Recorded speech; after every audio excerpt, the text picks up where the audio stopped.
Ladies and gentlemen, I'm back. I'm back, meaning my body is back, okay? I finally fought off this illness. Too much swag has made me ill. But I seem to be finally back and healthy. So if there's any slowdown in the channel, that's why. Normally, Wednesdays are for videos. But we're making a programming change here at the Noel Miller YouTube channel. Now we are doing podcasts every other Wednesdays. Fridays were previously for podcasts, but now Wednesdays are every other Wednesday, I should say, is for podcasts. So if you're not familiar or you haven't been tuning in, I do episodes here of the company lot, and that's why we have the lights on, because that lets you know that we're going deep, we're going dark. Today's episode is going to be a mixture of two chapters. The first chapter, I really want to talk to you guys about something that I feel to be sort of fascinating and important, and that is the digitization of our money through crypto, if you can believe it. A lot of people are speculative, but it just seems that our government is marching us towards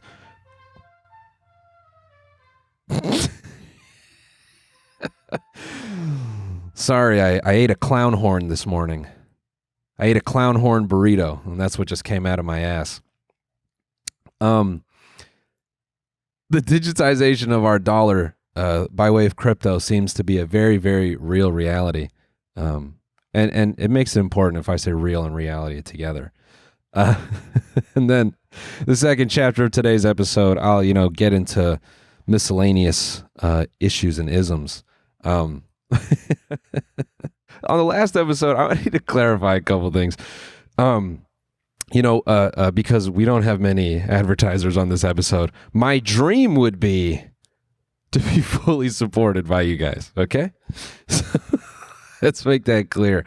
I would love it if I never had to read. Anyways, guys, yeah, so you can always get the show ad-free at teamstudios.tv. Yeah, what a weekend. I was in lovely Virginia. Thank you to everyone who came out to the shows. It was wonderful to go back to Norfolk, Virginia. Norfolk, Virginia. I had a great time. Had a great time in Richmond. We're gonna get into everything. What a fun weekend to do stand-up comedy. I was talking with a buddy, and he goes, "Have fun getting on stage when everyone's tense. Have fun doing that." And we did have fun. We had a great time. I have to point out that I was gifted the opportunity to go to the largest pool hall in the nation. It's called Q Masters, letter Q Masters. It's 10 minutes from downtown Norfolk, which is, I guess, how you say it. It's not Norfolk, it's Norfolk. And then I guess if you're really local, they'll tell you it's pronounced Norfolk. And if you're really, really local, it's pronounced Naga fuck yourself. Yeah, had the pleasure of visiting that amongst many other billiards tables. Both the venues this weekend had pool tables in the green rooms. If it's up to me, guys, you will only ever see me live in Norfolk, Virginia, specifically. All right? You will only ever see me live in Norfolk, Virginia. Big shout out to the Norva, Norva, Norva. What a venue! They had a basement dwelling on the second floor. It was incredible. It is a 3-piece, 25-foot couch setup that you would only find in the basement of a home on the East Coast. And it was, positioned around a 32-inch television, giving premium poor bachelor vibes. And about 4 feet away was a 8.5-foot pool table. Great felt. Only a couple cues with tips on them. Wonderful. Ran so many games there. Unreal. So I know you guys don't give a shit about pool like me, but man, It's a lovely weekend. Speaking of great venues, I will be in Austin, Texas, and San Diego next week. Austin is on its way to sell out. So buy a ticket now, noelmillerlive.com. The big thing that I want to focus on for today's episode is stable coins. If you have followed me for a while, you have tracked my journey with crypto. If you're watching this for the first time, or maybe you're a new subscriber, we have a lot of those, by the way. Shout out to you. And we have a lot of people that watch and don't subscribe. Please subscribe. I'd love for you to be notified 5 days after I post of when I post, as the notifications that's how they seem to work now. I want to talk about stable coins.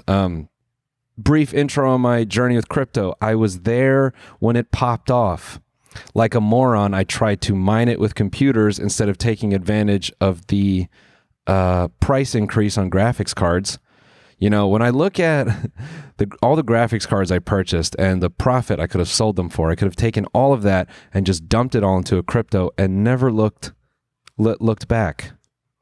You know, I think I always tell myself, well, I would have exchanged that for a future in media. You know, I wouldn't be here doing this show, but I'd be a Arrested Development version of myself with potentially 20 bajillion in crypto. What's better? I think I'm having more fun now. Regardless, I'm really interested in stable coins right now because if you're not familiar, a stable coin is essentially a crypto that's tied to a currency. Let me get you the written definition of a stable coin because I don't want to wing it. I think you should have the proper context. A stable coin is a type of cryptocurrency designed to maintain a stable value by being pegged. They're progressive. By being pegged to a reserve asset, typically a fiat currency like the US dollar.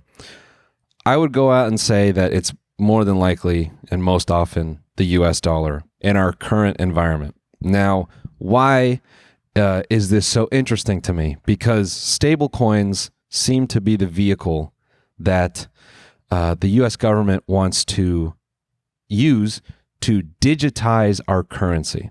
I want to frame stable coins. I want to read you part of an article that makes the framing for stable coins really interesting, I think. And I guess even though this isn't the most sexy and interesting subject, I believe it's something you should know. And if there's any, reason to stick around for this, because on the surface it's like, oh, okay, finance talk, who gives a shit? I think this is a bit of information that you should know about because it's something that seems to have been brewing for the last few years. And in the language of this article that I'm going to read you, the author of this article, Morgan Beller, has been thinking about it since 2018. Okay? So you all know now, stable coins are, a crypto that's tied, in essence, to the US dollar. Most of them are, but they're tied to fiat currency, right? The title of this article is printed in May of 2024. Stable coins are defense tech, all right? The first few paragraphs of this are pretty fascinating, all right? Just follow me all the way. Stable coins are defense tech. This idea has been running laps in my head since 2018. At the time, I was in DC meeting with regulators about Libra, Meta, or at the time, Facebook's stablecoin project.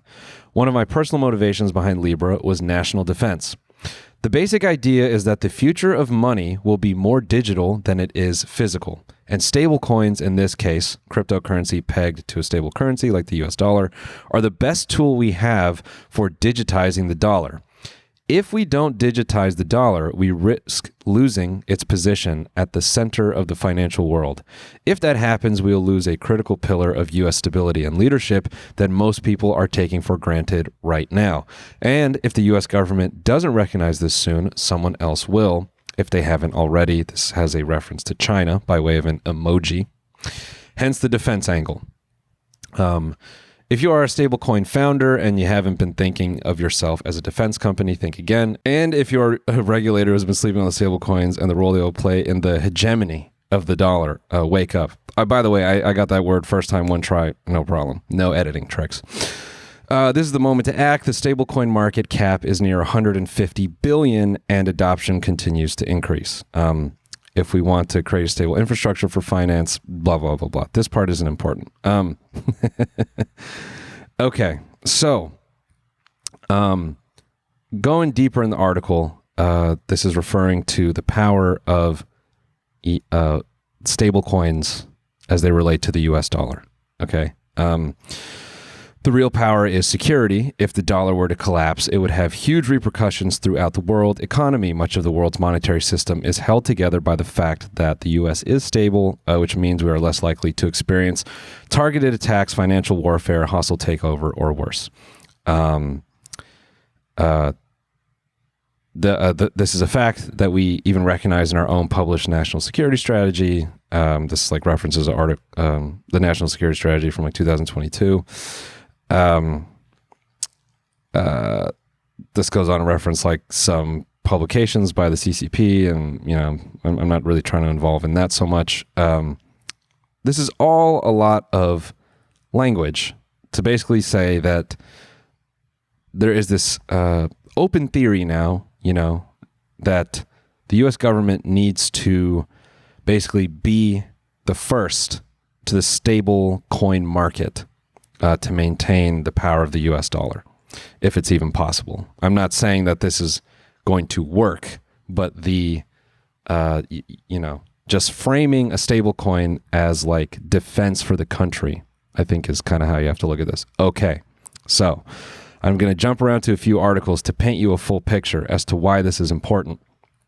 Okay, so as of last year in June, a month after this stablecoin is Defense Tech article comes out, it comes out that stablecoin issuers, so basically crypto companies that offer stablecoins, they ranked the 18th largest holder of U.S. debt. And that was largely because they are purchasing, at the time, treasury notes. All right, so they are buying T-bills, short-term. If you don't know how a treasury bill works, basically, you buy it, you're guaranteed a payback on it, and the government uses your money to do things, and they guarantee they'll pay you back within a set period. And it's a safe and slow way to sort of grow your money, right? At the time this article is published, allegedly, because there's like some shadiness embedded in this story, and it's got a lot of layers, and I'm trying not to throw a lot at you, but just for now, focus on this data point. As of last year, around June, stablecoin issuers altogether seem to hold $120 billion in U.S. Treasury notes, and they were ahead of Germany and South Korea. Okay, so they were holding a fuck ton. There's some, there's some other interesting points in here, but basically, why this is, I guess, relevant to now is the Genius Act. So under our current administration, America has become very pro-crypto. And the current administration wants to be the leader in crypto. They're very open about that and vocal about it. Tons of crypto legislation, I guess you could say, is softened. I think the most relevant bit to all this is the Genius Act, which passed, I think, in April. And basically what that allowed or sort of motivated is, let me pull up the article here. Let me get you the exact language. The Genius Act passed in July. Excuse me, I was a few months ahead. So it was passed in July. Requires stable coins to be backed 1-for-1 with cash or short-term treasuries, T-bills, effectively channeling inflows into government debt. So why this is relevant is in the last 10 years or so, China, Japan, other countries, they are lowering their reliance on the US dollar. So if you can kind of put the pieces together, the idea here is that the US government, instead of relying on foreign countries, can incentivize stablecoin issuers. And the key word there, the operative word is issuers, to purchase treasury bills for a number of reasons.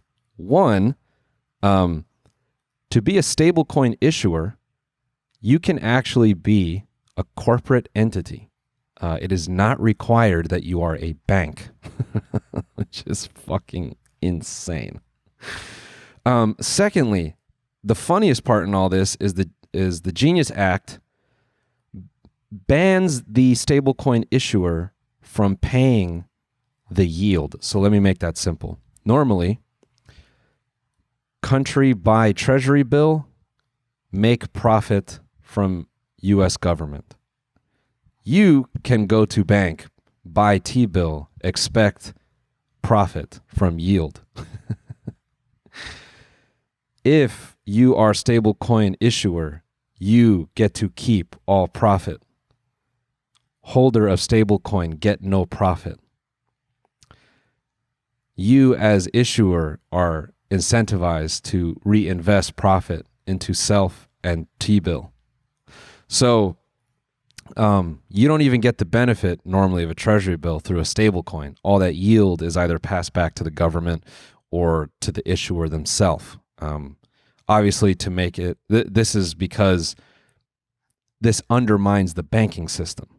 And now there's a weird balancing act that's going on here. Hey, everybody. We want to take a quick break to thank a sponsor of today's episode, Cash App. You know what's cool about Cash App? You get to design your card. I put a big old 8-ball on it. Cash App is built for the way you and your friends move and save money.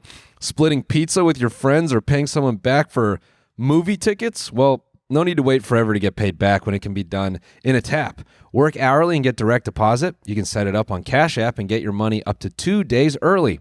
Plus, Cash App is super safe. When you bank through Cash App, you gain access to instant alerts, the power to lock your card in a tap, and extra safeguards so strangers can't find your account. No hidden fees, no surprises, just simple money moves that fit your life. Take control of your money today with Cash App. If you're between 13 and 17, you can still sign up. Just ask your parent or guardian for help to open up a Cash App sponsored account. For a limited time only, new Cash App customers can use our exclusive code to earn additional cash. For real. If you're over 18, just download Cash App, and after you sign up, use our exclusive referral code. That's Money10 in your profile, and you'll get $10 dropped right into your account when you send $5 or more to a friend within your first 14 days. Or if you're 13 to 17 years old, request a sponsored account from a parent or guardian. Once you sign up, use our exclusive referral code. That's Money10 in your profile to get $10 dropped right into your account when you order and activate your free Cash App card and send $5 or more to a friend within your first 14 days. Cash App is a financial services platform, not a bank. Banking services provided by Cash App's bank partners, prepaid debit cards issued by Sutton Bank, member FDIC, direct deposit, roundups, overdraft coverage, and discounts provided by Cash App, a Block Inc. brand. Visit cash.app/legal/podcast for full disclosures. Fall always feels like a reset. Between the weather changing, busier routines like going on tour again, and shorter days, finding time to cook can be tough. That's why I love Factor. Their chef prep, dietitian approved meals make it easy to stay on track and enjoy something comforting and delicious, no matter how hectic the season gets. I know Factor meals are always there for me. More variety, more meals. Choose from a wider selection of weekly meal options, including premium seafood choices like salmon and shrimp at no extra cost. You can support your wellness goals. Even enjoy more GLP-1 friendly meals and new Mediterranean diet options packed with protein and good-for-you fats. Savor global flavors. For the first time, try Asian-inspired meals with bold flavors influenced by China, Thailand, and more. From more choices to better nutrition, that's why 97% of customers say that Factor helped them live a healthier life.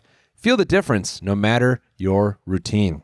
Factor's great. It helps me manage a busy schedule. I've been back on tour, so that means less time to cook. And most recently, in my Factor order, I got the very tantalizing honey mustard chicken. It was great. Chef's kiss. Kept me going throughout the week. You can eat smart at factormeals.com/lot50off and use code lot50off to get 50% off your first box plus free breakfast for 1 year. That's code lot50off at factormeals.com for 50% off your first box plus free breakfast for 1 year.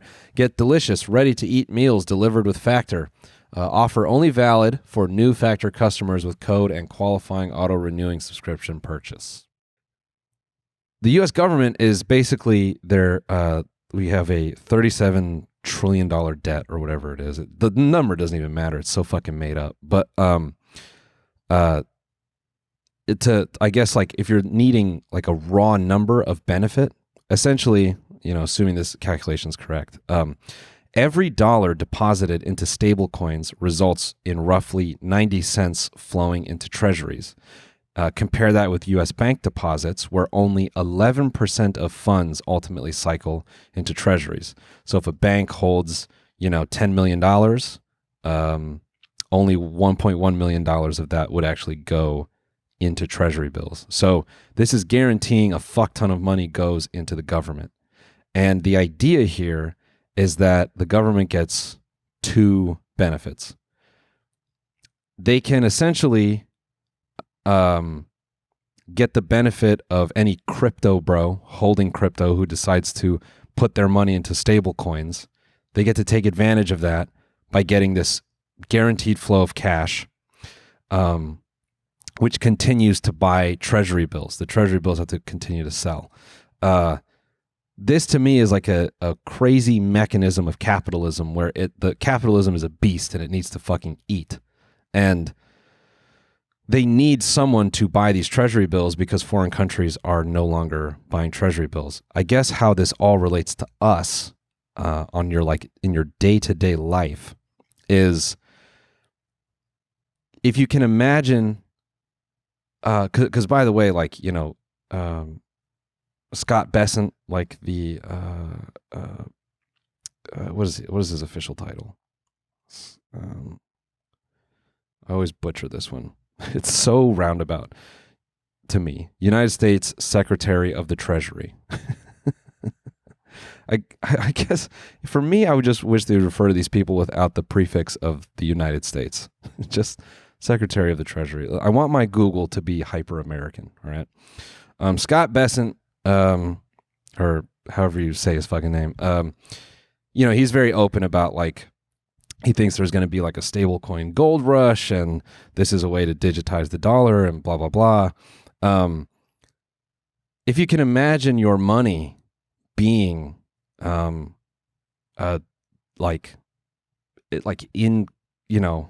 this weird sort of like crypto world where it's digital, and like the number one concern about this is, the privacy of your transactions and stuff, and the government sort of like poo-poos that. But I guess I find this interesting because they need to find someone to continue to support the government. And so I guess they're kind of, in a way, turning to people who own crypto.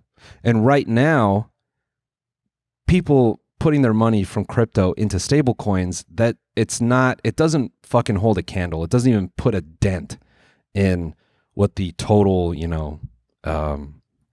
debt is for the U.S. government.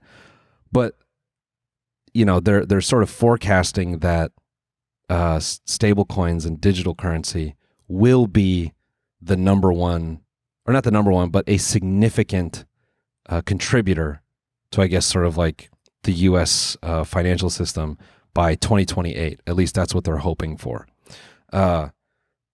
Obviously, there's a lot of dissent about this because essentially this opens the floodgates to own U.S. debt to everyone. So where our country used to rely on a foreign country to sort of support our fucking financial system, now anyone can do it. And it's all this like advanced or sort of this plan to digitize our money. My sort of pessimism about this is not only do I not see it working, or I can't confidently say it won't work, but it's like a very speculative idea, right? I guess the weird sort of, like dystopian fantasy, and I don't even know if this is like fucking perversion at this point, to be like, ooh, I hope it goes. I just imagine that if the dollar is digitized, a lot of our money is digitized, but if you physically cannot hold your money anymore, I guess it's maybe one of the final nails in the coffin of like, it's just that meme, you will rent everything and you will like it. If you can't even physically hold your money anymore, and your money is 100% in your phone or on a screen, it's just... At that point, your life is literally GTA. You're just seeing numbers go up and down, and you fucking imagine your money is held by like Google. Like, I guess that's where I'm going with this. Is Google now? There's no separation of anything. You're going to live in Google City, and you're going to be a Google citizen, and you'll have a Google phone, and you're going to use US dollars by way of Google Bank, and your life is Google. I think that's the world that I feel that this marches us towards, because if a corporation can become an issuer of a stablecoin, I mean, dude, that is nuts to me. And if there's any joke I could affect here, maybe it's like, imagine holding US dollars by way of fucking CarMax.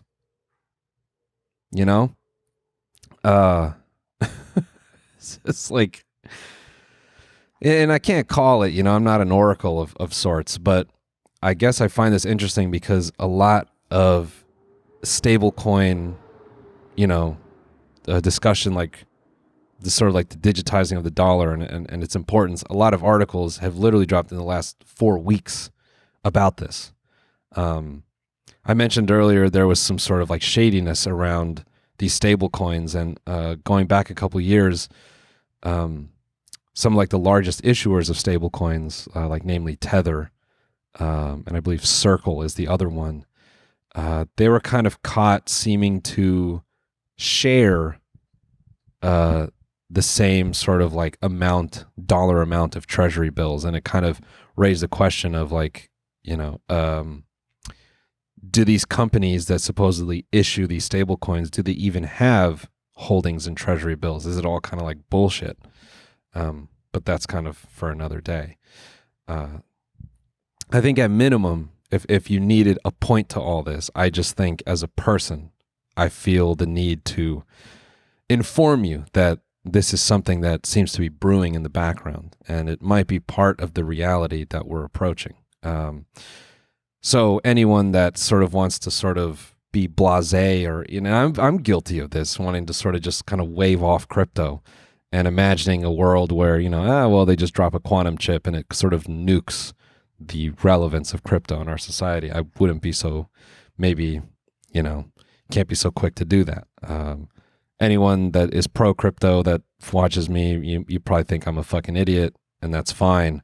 But worth sharing at least that I don't think anyone that's even maybe invested in crypto, 10 years ago, I'm not talking about recent history, 10 years ago, 15 years ago, I think a lot of people would say, oh, this could replace money. But I don't know. I think it would have been very fringe to maybe view it as coming about in this way. Because I was reading in sort of in those crypto spaces, and I felt like no one was speaking to it in this fashion. It was more like it's a secure way to transact, and it's a democratized currency, But this would greatly undermine that vision. Where the government is sort of the holder of and the governing body of who can issue U.S. dollars, so provided that you hold U.S. dollars. And I guess I find this to be fascinating because I feel it is a chalk point in our modern history where maybe this is the point where, you know, fiat currency fully goes into screens and you can't hold it anymore. Because these decisions, I think if they get far enough, I don't think you can undo them. I don't think an administration can come in after this and go, I don't know about the stablecoin thing. We're going to go back to physical money. You know, it'll sort of be, because then you'll have all these people holding these stablecoins. It's like, well, what about this? You know, but maybe I'm wrong about that too. Either way, I find this to be super relevant and fascinating because it's an unfinished story. We're in the midst of it. And this will shape our society in ways. Having money, that won't change, right? How you have it won't change necessarily, because you'll still have to work a job and receive your fucking credits. But I guess specifically the part that money sort of gets abstracted from a federal bank and now can be issued by anyone, provided that they have it. I mean, fucking hell, everyone who listens to this, we could all put our money in a pool and become a stablecoin issuer tomorrow, you know?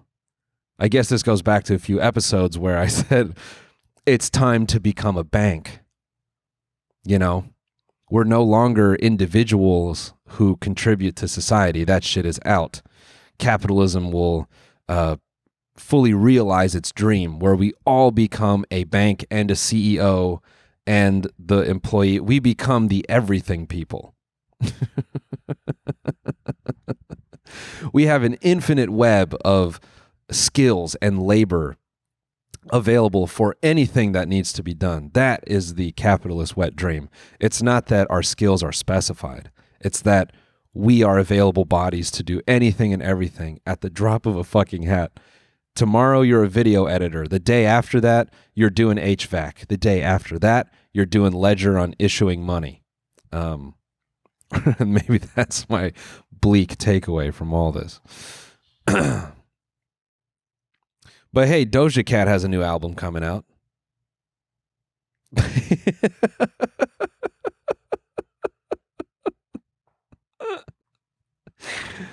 Oh my God. You know, I have read so many AI stories and I'm avoiding them. I'm trying to cover something different, but my God, man, this thing is spreading faster than herpes. You know, it's just, and it's beyond AI friends with benefits, AI fuck buddies. It's beyond that.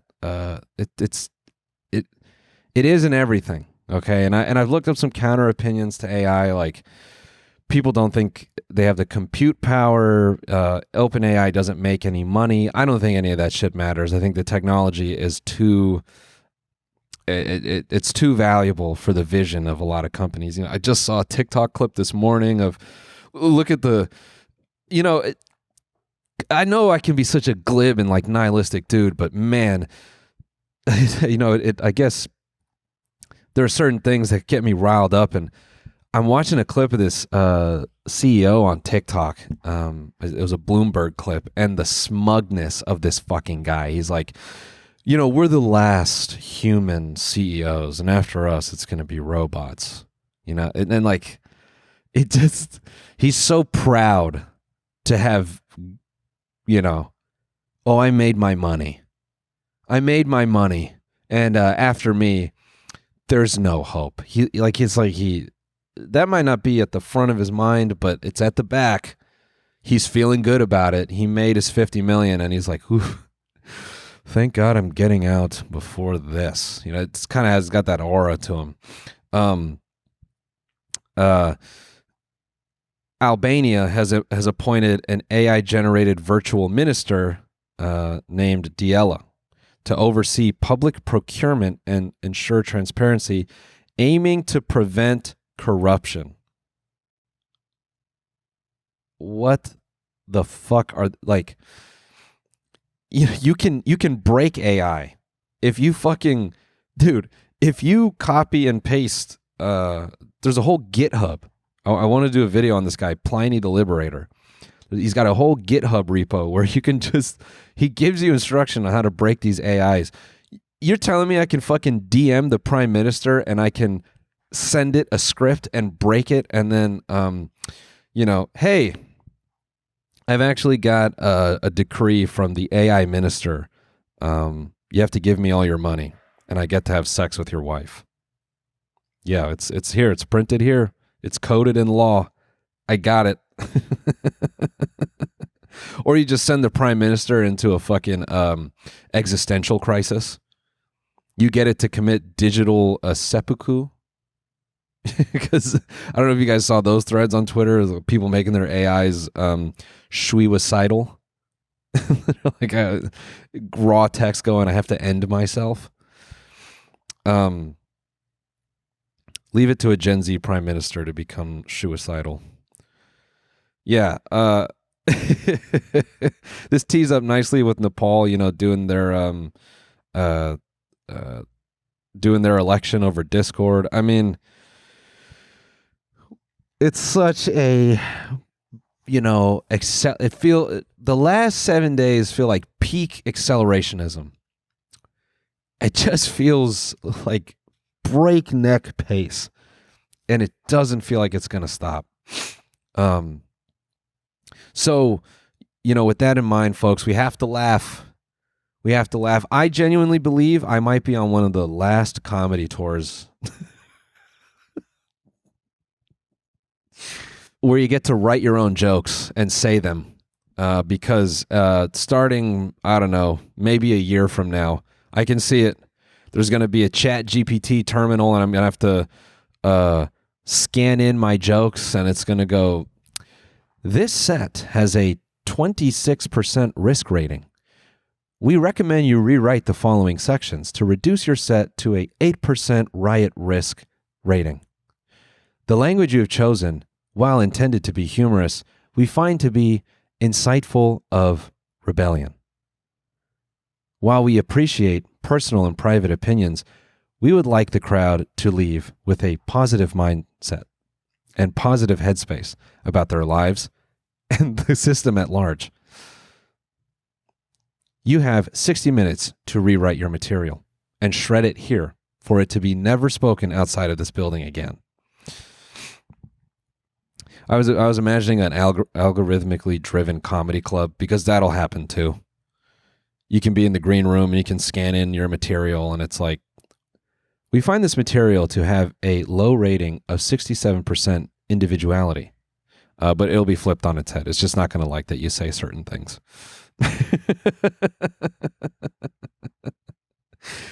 It's going to have microphones rigged up to the room, and it's going to recognize where and how you bombed. You're going to get performance reports of when and how you bombed.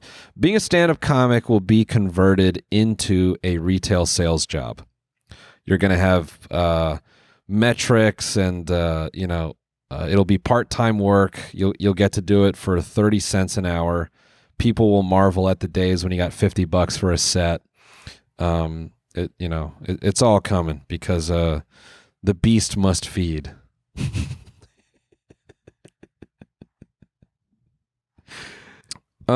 Quick hits in the news. A lot has happened in the last, fucking 108 hours. Where do you start? I have to say, all of the events in the world going on are redlining whatever special interest genes I have. Okay, I'm not going to say the A word. The A word is played out. It's not funny or cool to say the A word anymore. It's tired. All right. I like calling it the A word, because we're just edging it. We're never going to say it. I'll just blue ball you on the A word. Whatever. Because neurodivergence actually is the premise for the X-Men series. Everyone from the X-Men Academy is just actually a strain of ND.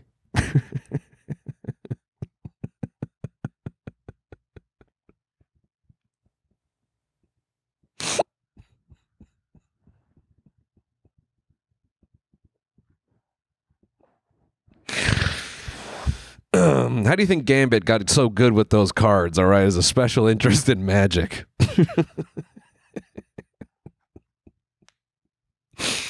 That's not a unique bit at all, but it's funny today. Oh my man, it's redlining whatever autism I have. It's being pushed to its max. I'm trying to just keep up with all of it, and I know some would say that the phone is a poison and you're not supposed to know this many things. But unfortunately, I think that's the society we live in, and I'm just going to have to embrace it, you know? The path forward in life is to eliminate as many waves and lines on your brain, all right? If you want to join the future, you got to smooth this shit out, all right? Your mind, you should be working towards your brain looking like one of those beautiful lava rocks that you're not supposed to take from Hawaii. If you've ever had the pleasure of going to Hawaii, if you haven't, there's these lava rocks. They're so beautiful. They have a call of the void embedded in them. You see one, you're like, I want to pocket this. And the locals say, don't do this. Bad shit will happen to you. And boy, they are smoother than eggs. Smoother than eggs. You couldn't key a car with one of those rocks. You might actually buff out a dent with one of those. You take that rock, you slide it along a car, you will apply a new layer of wax. It's like it'll put a shine on a vehicle that you've never seen before. Okay. Diamonds can skate over these rocks, and that's how your brain should be. Your brain should be so smooth and hardened. A hardened smoothness, by the way. It shouldn't be a soft smooth. It should be fucking crystallized. Your brain should be so smooth and have no ability to recover if you want to be part of the future. Big news. As I sat down, the judge has dismissed the terror-related murder charges against Luigi Mangione. A New York judge on Tuesday dismissed 2 terror-related murder charges against Luigi Mangione, finding that they are, quote, legally insufficient, though the 27-year-old still faces a count of second-degree murder in the killing of United Healthcare's CEO. Mangione's defense had argued the charges of murder in the first degree in furtherance of an act of terrorism and murder in the second degree as a crime of terrorism should be tossed because crimes of terrorism are defined in New York state legislation, as defined in New York state legislation refer to attacks on multiple civilians, not a shooting of a single individual. And you have to love a good lawyer. What a defense. Oh, hey, hold up, man. He just did it to one guy. Once is a mistake. It's not a terrorist. I don't know if that's funny. I don't know if I can laugh at that. I really don't. And something else you guys should know about me when I do these episodes, I go straight noise canceling, so I get no validation. If someone is laughing near me, I can't hear it. Okay? So these are my raw, unfiltered thoughts. I don't surround myself with anyone to chuckle along. Some of you think, you're like, man, laughing at your own shit is cringe. I don't laugh because it's funny. I laugh out of fear. I am masking the fear of judgment with the chuckles because I have no clue if what I'm saying is valid or safe. Anyways, Judge Gregory Caro granted their request, writing in his decision Tuesday, the evidence did not establish the killing of Brian Thompson in Manhattan last year was meant to coerce or intimidate a civilian population, nor to influence the government. So I guess CEOs are not a civilian population. So we have that much in law. Oh, God. Now, I'm not saying you should do this, okay? I'm just saying maybe this ruling later becomes a thing. All right? Okay, and I'm not calling for I'm just saying if this were to happen repeatedly, This might become the defense. Hey, he just did it to one other guy. I'm just saying, okay? It's precedence, all right?